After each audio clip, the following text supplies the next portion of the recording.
All right, now I'd like to welcome to the show Kimberlee Josephson, Associate Professor of Business at Lebanon Valley College and Adjunct Research Fellow at the Consumer Choice Center. Welcome to Free the Economy, Kimberlee. Thank you so much for having me.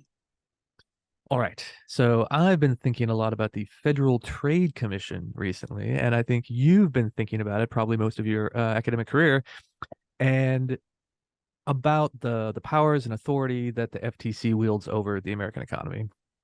So, for people who aren't already familiar, can we do a real quick remedial course on what the FTC is, what it does, how it's supposed to work?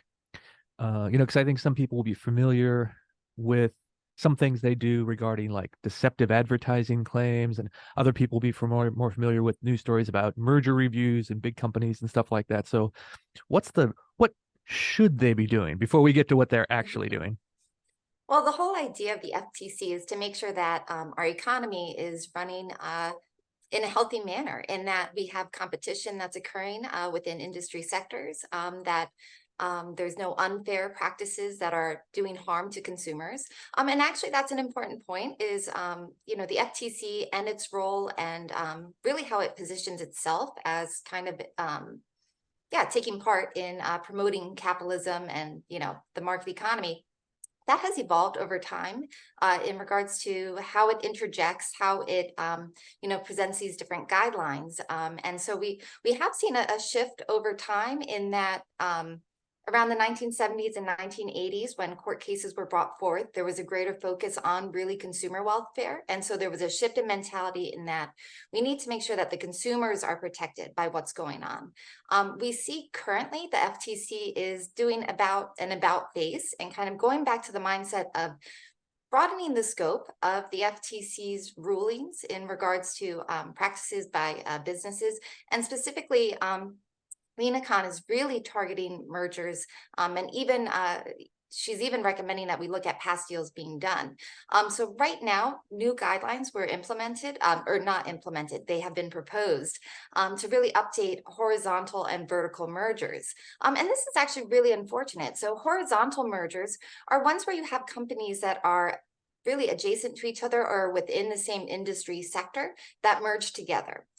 Vertical mergers are ones where you have companies that are essentially connected, sometimes through supply chain networks, where they will vertically integrate and take on a component of the supply chain or take on an adjacent industry or complementary industry. So let's say I am a great example is how Amazon decided to become its own deliverer, right? Since Amazon has their, same day delivery, they need to control that process. They can't outsource to FedEx or UPS or the USPS to have a delivery always occur. So they decided, hey, we are going to become our own deliverers. So this is a way for businesses to really stay competitive and to improve efficiencies. And with the FTC really looking at these mergers, saying that it's not a good thing for economy. I don't fully understand why they're taking such a negative stance on mergers, because once again, it improves efficiencies for organizations. It allows them to engage in economies of scale as well as economies of scope. And the FTC's intervening in these transactions is really putting kind of it's deterring or delaying or distracting for potential opportunities for businesses. All right, so you have already mentioned her, the woman who's now really at the center of a lot of this debate.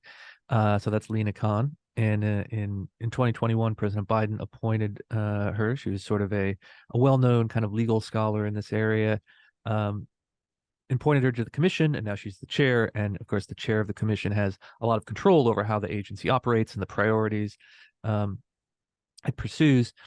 And so you've already sort of hinted at that, but how is Chair Khan, her agenda at the FTC, how different is it from the previous way the agency, the commission functioned, like you said, when it was more focused on consumer welfare per se, rather than policing uh, the number of firms in a marketplace? Yeah, so Lena Khan, in her 2021 appointment by President Biden, she's actually the youngest appointee. So she was part of five who were appointed to the commission, and then I think she was aged 32, got appointed as chair. And really how she attracted a lot of attention is her viewpoint really on big business and specifically big tech. So she gained a lot of attention in 2017, I believe it was, when she was at Yale Law School. She wrote an article for the Law Review on really just criticizing Amazon. And she got a lot of media attention, and people seem to really just kind of flock to her view of, big is bad. And so essentially, in appointing her to this position, it was almost giving her the mandate that, hey, you've called out Amazon as kind of the big bad bully. And so now that you are in this role, we are expecting essentially President Biden, I would say, hey, follow through on this. If you are creating these criticisms, we're expecting something to be done because of it. And she really has come out with a few cases, very, very little success on them. So that's a good thing. But really focusing on big tech firms or large companies. And so yeah, so I guess that would be the biggest shift, is really focusing on these dominant players. And really it's almost a little bit like FTC overreach. And my concern is, even though these cases have not gone through, even though they failed, it's still drawing a lot of attention to these cases. And essentially Congress hasn't really known how to properly regulate. And I would say, actually, I'm against the regulation in big tech firms. But since they haven't really known what to do, they might be taking cues from the FTC and what is being how they are positioning these cases. And so it's going to influence actions, and it can influence policy. So even though the FTC can't they can't create laws in regards to how cases are interpreted or brought forth, that can then have a spillover effect and influence policy. Well, yeah, it really seems like members of Congress love it when they don't have to do anything substantive on a controversial issue, and they can just point in one direction or another. A lot of people that I worked with here, it's CEI over the years, and in the world of sort of free market public policy, has said, you know, over the decades, Congress has gotten a bad habit of sort of like delegating important policy issues to executive agencies and commissions and independent agencies like this, when it should really be doing the hard work of making tough choices.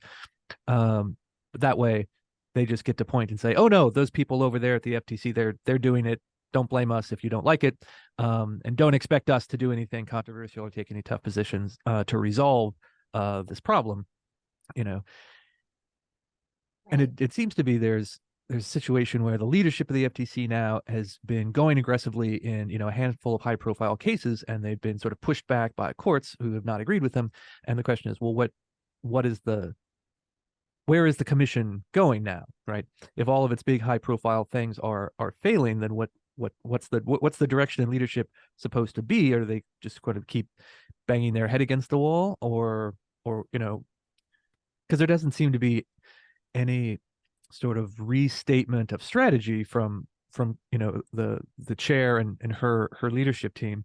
They haven't, as far as I know, said, well, okay, well, maybe we were wrong, right? They seem to be sort of doubling down. And so I wanted to mention one of these cases. I know that listeners may have heard of Microsoft's plan to buy the video game maker Activision Blizzard, and the FTC wanted to stop that. And they said they didn't want the acquisition to go through. Then a federal judge ruled against them and said, no, it's okay. Microsoft can buy Activision.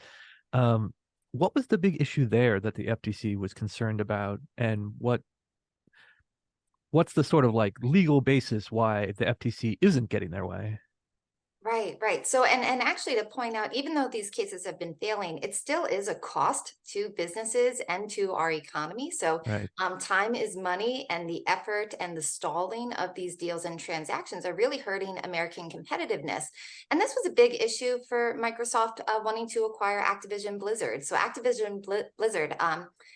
really, maybe some of your audience members have heard of Call of Duty. So it Mhm. has some really big gaming names with notoriety. And for Microsoft, so they actually wanted to increase their offerings for consumers in regards to their Game Pass plan, in that acquiring Activision Blizzard actually would improve the gaming experience for users. So, consumer welfare concerns were not an issue. Um, and actually, this deal was previously greenlighted by the EU and other jurisdictions. So it was really kind of odd that, the US, the FTC was really putting a kind of trying to block it, because it was getting the green light by other jurisdictions. And it's almost like our own, they should be on our team, because also Microsoft is actually trying to compete with other large gaming industry gaming companies such as Sony and Tencent, who really do dominate the market. So by Microsoft acquiring Activision Blizzard, they could actually increase their status within the gaming sector, and that would be good for the American economy. I'm actually from Pennsylvania, and so like esports and gaming is a big deal in our state. Mhm. And so it was really disheartening that they were trying to do this. And I think that the FTC really does have a limited view. They're concerned about bigness, but in regards to the US economy, once again, for Microsoft, this helps them be more of a global player in the gaming industry. Same thing with Amazon. So, the FTC is coming out against Amazon, but Amazon right now is going to have to really figure out how to compete with the likes of Temu or Shein. If you've heard about these companies, they're really taking kind of the internet by storm in terms of online e-tailing and purchasing and things like that. So if we want our firms to be competitive and to engage in innovation and expansion, we shouldn't hinder that. Another great example of the FTC looking to block a merger was for Kroger and Albertsons, which are two large grocery stores. And yes, it would be a huge merger, but also it still does not place them at the same level as Walmart.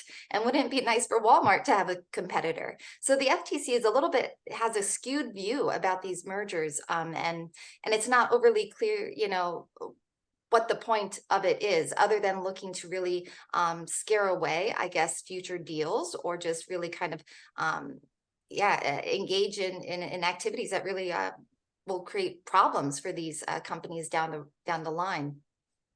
Yeah, and I wonder if, the ultimate goal here is, you know, because so much of this seems to be big is bad, bigger is worse, and that, therefore we shouldn't see any big company mergers at all. I mean, I would wonder if I'm not sure if someone has asked Chair Khan this question in an interview, but like, are there any billion-plus-dollar companies that could potentially merge that you wouldn't want to stop? I think the list would be pretty short of the mergers she actually would approve of under any conditions if they started out being big. And it's sort of ironic. It's funny that you mentioned that EU regulators were fine with this the Activision acquisition, because I remember, and I've told the story before. Frequent listeners will have heard it already, but a few years ago I was at an antitrust conference, and there was a panel of like views from Europe. And so this was actually long enough ago that the UK was still in the EU. And so it was British and European kind of experts and attorneys. And someone asked a European competition lawyer, um, don't you, and we're especially talking about big tech. Again, this is usually the big tech companies are the biggest ones that everyone seems to be so worried about. And someone said, well, given the really kind of aggressive antitrust enforcement in Europe, doesn't it kind of trouble you that Europe basically doesn't have any really competitive big tech companies? They're all either US or maybe China and Japan. And she said, no, no, of course not. In fact, that's the proof. That's the proof that we're looking for, because those companies are bad. Those are all bad. All, Alphabet, Microsoft, Right. Meta, all of them. They're all, they're all problematic, and we don't like them. So the fact that Europe has no big competitive tech companies is just proof that our system works. Right, right. Yeah. And that's a little troubling, especially if American antitrust authorities seem to be adopting that perspective, because the implication would be that their vision of success would be for all of our big tech companies to fail, and ones in, I don't know, China, Japan, who knows where else, would zoom in to take up the slack. Right. Well, and I mean, the other thing too is it's almost like people forget that these big tech firms do compete with each other too, Mhm. right? And there's been a lot of disruption in terms of what's going to work and what's not. So some of these big tech firms have acquired companies that really haven't served them well. There's a lot of risk involved. It's not an easy thing to engage in a merger or decide to acquire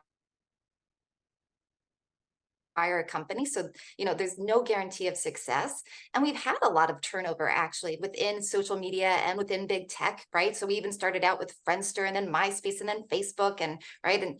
And even in like 2010, I have in one of my articles, I feature the FANG stocks. There was a big concern over these monopoly powers of Facebook, Apple, Netflix, and Google, right? And concerns for wanting to break them up. I point to how Netflix now is no longer viewed as a monopoly because there's so much competition there, right?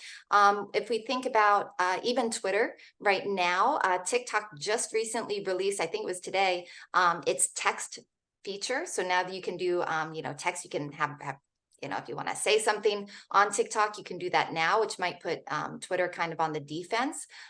We had Google Plus that launched to try to compete against both Twitter and Facebook that failed. We had, Bing launched in I think it was like 2009 and really was not able to catch up to Google. We now have, I think it is Meta and I'm not sure what other companies, but they're trying to now compete with Google Maps. So there is a lot of competition within this sector. And it is kind of funny too, is that we almost pick favorites or rather pick our the ones we hate the most. I often like to reference how LinkedIn almost gets a free pass because it's this, it's a professional platform. But really in terms of the information that we give to LinkedIn about, kind of all of our connections, what it is we interact with, what websites we go to or links we share, or news that we read, and then even our work history and some of our personal history. And people say, social media is so dangerous, for young people. But also I know, and for high schoolers, and also I work in academia at a college, the first thing we say is, do you have a LinkedIn profile? Right. Mhm. And so it's like, you need to be active on LinkedIn. You need to make connections. You need to put that up there. But no one really calls attention to that. And I believe that LinkedIn, I think it's a really instrumental platform. I'm on it. But also, I think that there are some downsides of that, especially since there's a lot of glorification on LinkedIn. Look at my new position, or I'm happy to share this, or I've just done this wonderful community service, right? So there's a lot of inflation of what you have going on, which if you're someone who doesn't really have that happening, it could, you could feel sort of bad about where you are currently in your position or your company or what you're up to. So yeah. Well, I think that's a really good point about how a lot of the companies that seem to be most criticized or most subjected to armchair enforcement, right? Where you have, pundits, people on social media saying, "Oh, we should break up Amazon, we should break up Google, we should break up Facebook." I don't, not sure how you would break up Amazon. Like you can only, it's like the people I think are imagining the old AT&T phone monopoly, and they think there's going to be like Southwestern Amazon and then like Pacific Amazon and North New England Right. Amazon. And I don't think an integrated logistics company can work well when it's broken up into 10 pieces. But we'll put that to the side. The idea that the companies that we seem to be worried about the most are cyclical, they're kind of highly emotional, and they don't seem to be are the sort of the pop culture animus towards some of these big companies doesn't seem to be tied to any real harm that they are supposedly causing. It's just the companies that are most talked about get most talked about more, that there are all sorts of very large companies that are privately held, or they're not consumer product companies, so we don't talk about them all the time, Right. um, that could have corporate structures that are very similar to the ones that we claim to be worried about, but we never ever talk about them because we Right. don't see their logos in our house every day, right? Right. So it seems that we're not really worried about any objective standard about who has what percentage of market share in any particular industry. we seem to be caught up so much more in, well, I don't like Mark Zuckerberg. I think he's, an annoying, condescending nerd. So I'm gonna like post about why the FTC should go after Meta. And that's, in my humble opinion, not a great way to be making policy. Right, right. Well, and I mean, at the end of the day, too, if you don't like any of these platforms or services, simply don't use them. My husband is not on social media, so he's not really interested in what's going on with that. But I will tell you, as a small business owner, so he actually runs his own company. He's an arborist, so he does, tree care and everything. Amazon Prime has really helped enable his business because he can get whatever he needs, whether it be, ropes or whatever odd equipment to his doorstep the next day for if his client has some work that needs to be done. So a lot of times too, we often look at Amazon as like a big bag company that's taking out the little guy, but in all reality, Amazon and Walmart's and those types of organizations actually enable a lot of small businesses to thrive, and they really rely on those services. So I think, we're so quick to call attention to just, how, once again, how big is bad. And it's not. Economies of scale where you can spread fixed costs over mass production allows us to be more efficient. And it allows more choice, right? So actually currently right now, I'm up on AIER's campus, the American Institute for Economic Research. I'm doing a faculty fellowship there.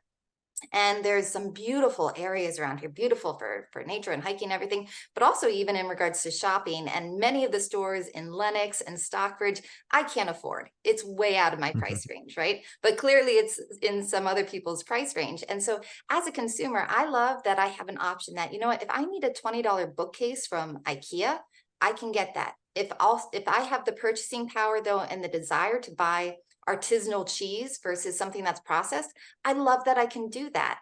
So it's not that necessarily that these options are supplanting or completely taking away those others. It's actually creating more choice and more opportunities.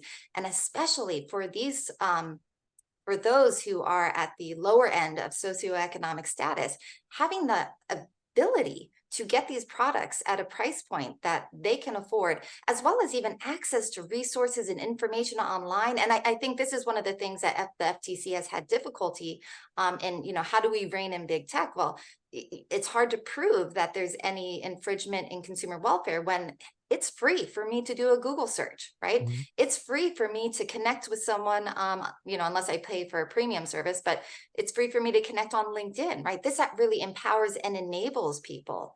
So I think, sometimes we have to take a step back and really think about, how beneficial some of these platforms. Now, there are always trade-offs, and there are definitely, malicious activity, unethical things do happen. And we should have transparency and education about that. Same thing even with, online activity of children. Parents need to really be more hands-on with that and really take ownership of that if there are concerns of what's going on. Rather than having the state oversee it all or infringe upon our rights, we need to maintain some autonomy in regards to in regards to these companies and what it is that they offer. Yeah, I think you make a really good point about big platforms. We often think of, or I often hear about people saying that these big platforms are crowding out, and big companies in general are crowding out small businesses. But a lot of them are enabling small businesses, just like you point out. When we had, I think it was maybe episode 6 uh, of the show here, we had Javier Hernandez, who is communications person who works with YouTube. And I love YouTube. I'm kind of obsessed with it, about its like role in American society. But uh, one of the thing, if you went back at the dawn of YouTube, there were a bunch of video hosting site kind of clones that were trying to kind of do the same thing. And there are a couple still around that have a little slightly more specialized offerings. But really, when it comes to uh, online video hosting that you don't have to pay for, YouTube is really uh, the big player in the field. And what's interesting is that there are 1,000, 10,000, 100,000, a million people on YouTube who are, uh, they have, the uncounted number of accounts that are just there for funny, for silly, amusing reasons. But a lot of people are building their businesses on YouTube. right? Yeah. The YouTube is their business, or they have used a lot of information that they found on YouTube to build some other business, whether it's online or brick and mortar in real life. And that's true of people who are, consultants and salespeople on LinkedIn. Everyone's got, rolls their eyes about the over aggressive sales guy who friends everyone he knows. But Yeah.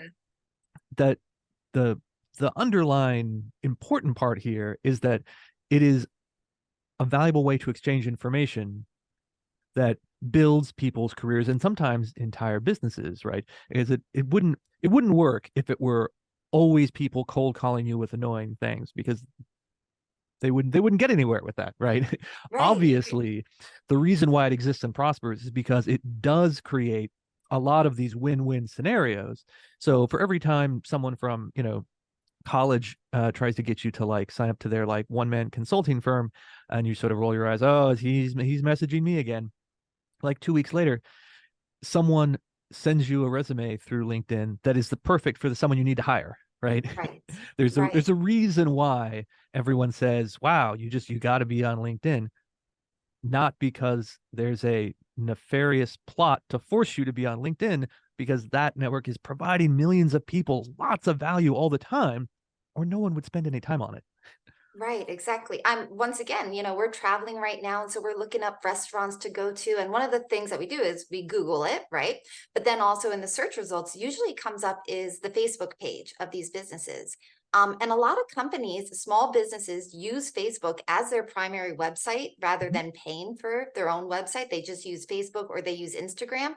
And I love it as a consumer because I can click on it. I can look at pictures. I can look at reviews. I can look at recent events, things that are happening. And so Facebook and Instagram and these options are actually really great for enabling small businesses. A lot of times too, if they're, let's say there's a random utility issue, right? Their power's out or whatever it is, right? They can use those platforms to signal, hey, so sorry, our phones are down, or hey, so sorry, this, or even interact with their customers in real time. So this is a big benefit for kind of the gig economy workers and for, once again, small businesses, or for just creating a new opportunity for communication and engagement, even for other businesses to promote each other. Even, for people who are kind of their own freelance, they do their own freelance works and sales online. So Facebook Marketplace and things like that. So it really does enable and empower people who maybe have limited means for doing so on their own. And also too, a lot of these, once again, thinking about these big firms, it really is going to deter innovation, because right now, if you think about incumbent firms, right, they're not overly they can't engage in huge risks. They have to do iterations, right, because they're established. But what they look for are small startups who, if you're a startup, it's messy and you're allowed to be messy. You have to try out prototypes, you have to do whatever you can, you have to really prove that proof of concept. Larger organizations can't do that. They've got their established base, they have their employees, they've got their bills, all that sort of stuff. So they make, minor adjustments. But what they will do is they'll seek out innovations that are made outside of the firm that then they can take on and they can produce scale with that, which the startup wouldn't be able to do. So this is actually a really great relationship to have startups as well as these larger organizations. But if the FTC is looking to put a halt to that, actually, they tried to do that with Microsoft or no, sorry, Meta was going to acquire, and they did, Within, which is a firm, virtual reality fitness app. And so the FTC wanted to block that, and they said, well, Meta could create their own. Yeah, but if this app wants to be acquired, right, it's Mhm. not a forced thing. They are opting into this business transaction. If they want that to happen, why would you not allow that to happen? So, yeah. Imagine putting together a startup, working crazy hours, dealing with all that stress, actually being successful, and then a giant company comes along and says, "Well, we want to pay you $1 billion and we want to integrate everything you've done and make it bigger and better." And then having someone from the FTC go, "No, we're going to save you from this from this Exactly. peril." Yeah, exactly. So it really does not make any sense to me that we're going to, once again, going back to, if there's an issue with consumer welfare, if there's a real infringement, it seems like what the FTC is doing is they're really being subjective and speculative, right? we can't prove that this is going to do harm. We actually can't even prove that this is going to diminish competition, but we're proposing it, right? And so we're going to file this claim and we're going to make a lot of noise about it. We're going to delay it and slow things down. Once again, like even with the Kroger and Albertsons merger that's going to occur, it looks like it is starting to go through, and it should go through, but it won't be until 2024 potentially when that happens. It's not clear why the FTC is really inserting itself into these voluntary business transactions that are really looking, and also Kroger's interest in merging with Albertson is because it's really looking to kind of capitalize on retail media. It's looking to actually increase its scope of offerings to consumers. So it's looking to get into a bit of the pharmaceutical sector. It is looking to compete with Costco and Walmart. Walmart has way more stores than they do. So once again, and especially since Walmart usually gets bashed for being too big, wouldn't it be nice to have someone compete with Walmart? Mhm. And the reason why Walmart is actually able to keep their prices so low is once again because of those economies of scale, and it has a spillover effect. And at the end of the day, if you don't like Walmart, don't shop there. But plenty of people do, and plenty of people really benefit from those low cost savings and different offerings that they can get at those stores. Well, yeah, so we have ourselves in the situation where robust competition, mergers, acquisition, all this sort of big picture market dynamism is obviously creating wealth, creating opportunities, and often lowering costs for consumers. The thing us normal people focus on the most. But we have an FTC that's kind of standing in the way here, certainly trying to, and like you said, even when a deal does not get vetoed, the fact that it is delayed is expensive and confusing, and there are all sorts of costs associated with that. What do we do? What is the solution? Do we wait for Lena Khan's term of office to expire and hope there's a better chair guiding things in a few years, or is there a role for Congress to step back in here and said we're going to, the Federal Trade Commission Act of 1914, this old law that created, that's the basis of everything that's gone since then. Do we go back and monkey with that? Do we cut pieces out? Like what should we do? Yeah, well, and I guess at the end of the day, too, a really important player in this whole situation that's going on is the court system, right? So once again, the FTC, their guidelines, they are just guidelines. And so it really is up to the court and how it interprets the law. Um, I am not a fan of antitrust at all. I actually, often speak out about why monopolies really shouldn't be a concern if we had a truly free market economy. If we didn't have the interplay of economics and politics, it really wouldn't be an issue. So cronyism is the problem. So I'm always, apprehensive to say I'd like Congress to do more, even if it's the idea of Mhm. repealing anything. I'm always a little, wary about any more activity from Congress. But really, when you think about a monopoly in a market system, it doesn't matter if you have a dominant player if it's serving the market well. It actually would prove that you have the proper allocation of resources. If consumers are happy and the market demand is being met by one player, that's not a problem. Milton Friedman had a famous saying where he talked about how like it doesn't make sense for you to have more than one, I think it was like a utility pole producer per town, right? You just don't Mhm. need multiple options of something. So it's okay to have one player. Sometimes I joke about in other segments I've done with other podcasts about like how Legos, right? You could say Legos is a monopoly, right? But you don't need multiple generic versions of Legos. The Harlem Globetrotters, that's a Mhm. monopoly, right? So you don't have comedic acts of, basketball players doing this across. So once again, it's not really, the issue is if a new entrant that wants to try to do it better can't enter the market. If they're prohibited or banned from doing it, that is a problem and that's a concern. But if it is someone who has dominant status on, their own merit, and once again, market demand is being met, it doesn't matter that there's one provider, just as long as other new entrants can attempt to beat them out if they'd like to. Mhm. That is a good point. I would like to point out, since I'm here in Washington D.C., that the Washington Generals really are the the yin to the yang of the Harlem Globetrotters. So that's more of a duopoly than Yes, for exhibition I basketball stand teams. corrected. Um, all right, Kimberly, this has been excellent, and I think we've all learned a lot today. Before we go, can you tell us where can people find you and your writing and your many distinguished institutional affiliations? Oh, well, thank you. Well, once again, I am a member. I'm a research fellow with the Consumer Choice Center. So they do a lot of great work and kind of raise concerns over some policies that infringe upon our rights as consumers and even as businesses. So we really want to allow individuals to have autonomy and a say in what it is they consume or how they engage with others or interact, online or whatever means. I also regularly write articles for the American Institute for Economic Research. And you can find me just online by Googling my name. So, Mhm. yeah, All right. Thank you so much. thank you very much.